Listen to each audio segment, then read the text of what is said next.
Assalamualaikum warahmatullahi wabarakatuh. Ketemu lagi di channel Ariful Amar. Kali ini saya akan membahas tentang buku yang ditulis oleh Robert Greene yang berjudul 48 Laws of Power atau 48 Hukum tentang Kekuasaan. Jadi di luar sana sering kita tuh melihat bahwa orang yang paling berkuasa itu bukan orang yang paling baik, bukan orang yang paling keren moralnya, tetapi orang yang bisa bermain dengan kekuasaan atau orang yang paham dengan permainan. Sebetulnya buku ini tuh termasuk buku yang kontroversial karena memang buku ini mengajarkan kepada kita bahwa kita diajari untuk membaca realitas keadaan dari sudut pandang kekuasaan dengan apa adanya. Jadi ya, apa itu menjilat, apa itu kita dekat dengan kekuasaan, dekat dengan orang yang memiliki kuasa, itu menjadi hal yang biasa, menjadi hal yang normal gitu. Karena memang ini berkaitan dengan realitas yang kita hadapi dalam kehidupan kita sehari-hari. Jadi teman-teman,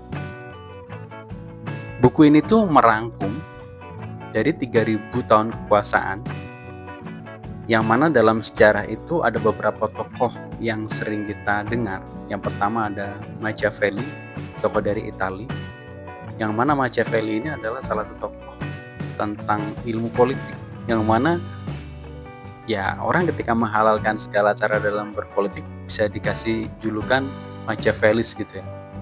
Kemudian yang kedua ada Sun Tzu. Sun Tzu ini salah satu tokoh di Cina kuno gitu, bahwa seni berperang itu perlu, terutama untuk meraih kekuasaan.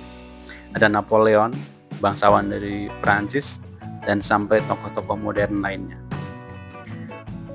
Robert Greene ini akhirnya menyusun ini menjadi 48 hukum ya, yang menjelaskan bagaimana kekuasaan itu bekerja. Bukan seharusnya dunia ini berjalan, karena dunia ini berjalan dipimpin oleh orang yang memiliki kuasa, sehingga sudut pandangnya tidak lagi menjadi seharusnya dipimpin oleh siapa, tapi realitas yang terjadilah bahwa siapa yang bisa memimpin, siapa yang punya kuasa, disitulah dia akan mengendalikan dunia. Jadi di penjelasan saya ini, saya merangkum menjadi 8 inti. 8 inti nilai yang dikemukakan oleh Robert Greene. Nanti 48 nilai itu akan saya pecah menjadi konten yang kecil-kecil, konten short ataupun reels yang lebih kecil. Ada 48 item, yang mana tiap-tiap video itu berisi tentang nilai-nilai seperti itu. Nilai yang pertama adalah never outshine the master. Jangan pernah terlihat lebih hebat dari atasan. Kenapa? Ini akan menjadikan orang di atas kita ini menjadi terancam. Ini menjadi merasa tidak aman karena keberadaan kita. Apapun yang terjadi di tempat kerja kalian itu tidak boleh lebih pintar dari atasan. Meskipun kamu kenyataannya lebih pintar, tapi jangan pernah menonjolkan diri kamu lebih pintar. Jangan pernah. Karena itu akan menjadikan seorang atasan atau seorang yang memimpin Anda akan merasa terancam. Jadi pelajarannya adalah tunjukkan kompetensi, tapi tak beri ruang ego pada atasan. Kasih makan egonya gitu. Jangan kemudian fokus kepada diri Anda, tapi fokus kepada bagaimana atasan Anda ini mendapatkan spotlight, mendapatkan kesempatan-kesempatan yang baru karena kehadiran Anda. Kemudian nilai yang kedua ya ada conceal your intention. Sembunyikan niat aslimu. Orang itu akan lebih mudah menjatuhkanmu ketika tahu yang terjadi sebenarnya. Jadi jangan pernah mengatakan rencana Anda. Jangan pernah ngomong saya akan bla bla bla, saya ingin bla bla bla. No. Tapi tunjukkan hasilnya saja, tanpa pernah tahu prosesnya. Tiba-tiba Anda menang kejuaraan apa, tiba-tiba Anda berhasil bikin apa. Udah itu aja. Hasilnya aja. Orang lain tuh cukup tunjukkan hasilnya. Tidak perlu tahu prosesnya. Kenapa? Karena mereka pasti akan merecoki gitu. Mereka pasti akan mengganggu. Jangankan membantu gitu. Mendengar ide Anda aja mungkin akan risih. Akan ya segera gagalkan aja ide rencana yang bagus ini gitu. Yang ketiga adalah always say less than necessary. Berbicara seperlunya. Semakin banyak bicara, semakin besar peluang Anda akan salah.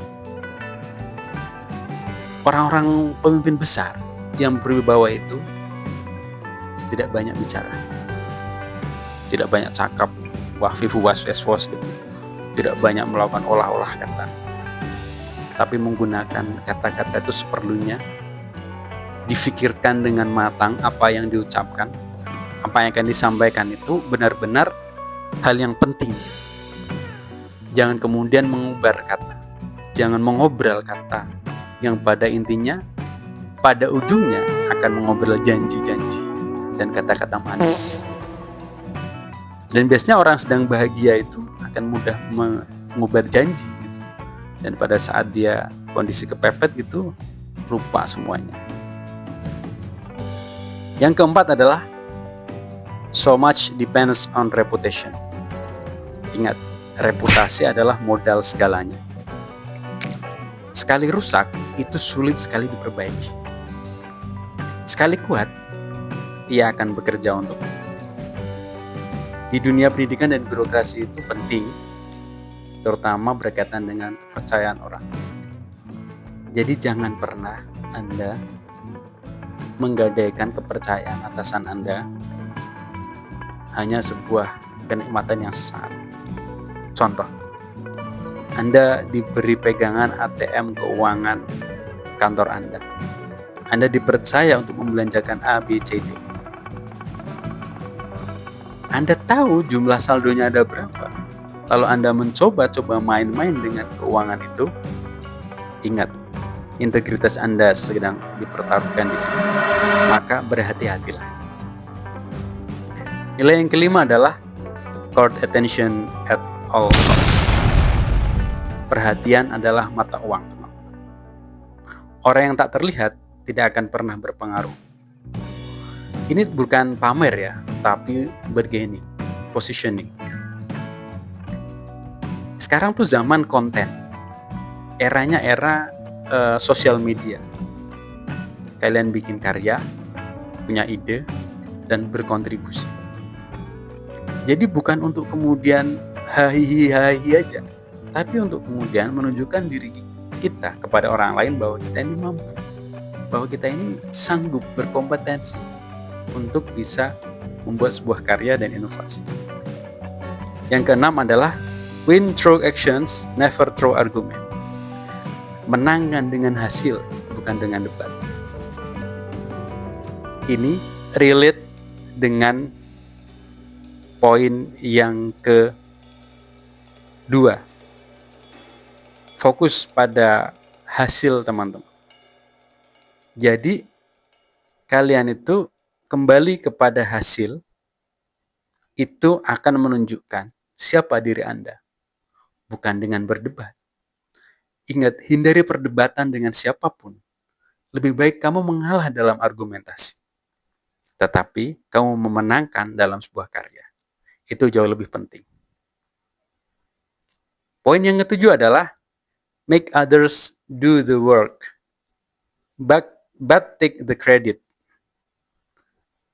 Pemimpin bukan yang paling capek, tapi yang paling mampu mengorkestrasi. Ingat, ketika kita menjadi key person, menjadi orang yang penting dalam sebuah proyek, pastikan melibatkan orang lain dan mengapresiasi apa yang dilakukan oleh orang lain sehingga keberadaannya dihargai. Tapi ingat, key person-nya adalah Anda. Jangan sampai spotlight hanya ke Anda saja, tapi ada orang lain yang dikecewakan. Sebagai seorang pemimpin proyek, Anda pasti dilihat oleh orang lain. Tapi ingat, Ketika Anda terlalu fokus pada diri Anda, terlalu NPD pada diri Anda, maka blunderlah yang akan terjadi. Solusinya adalah hargai tim Anda, apresiasi tim Anda, berdayakan tim Anda, dan berikan reward ketika ada tim Anda yang berprestasi. Itulah kuncinya. Yang kedelapan, know when to stop. Tahu kapan harus berhenti. Ingat, jangan terlalu serakah dengan kesempatan-kesempatan yang ada. Jadi, ketika ada kesempatan, manfaatkan dengan baik. Lakukan dengan sebaik mungkin. Lakukan dengan maksimal. Jangan sampai kemudian Anda terlalu asik dengan kesempatan-kesempatan itu, sehingga Anda terkesan sebagai orang yang serakah. Jadi, pastikan Anda cukup pada beberapa hal. Jangan sampai berlebihan. Kenapa? Ketika terjadi sesuatu yang berlebihan, Anda kehabisan energi, Anda kehabisan strategi, maka hasilnya pasti tidak akan maksimal. Poin penting di buku ini adalah, teman-teman, buku ini bukan untuk menjadi licik ya, tapi buku ini kacamata untuk membaca realitas. Ingat, kacamata membaca realitas.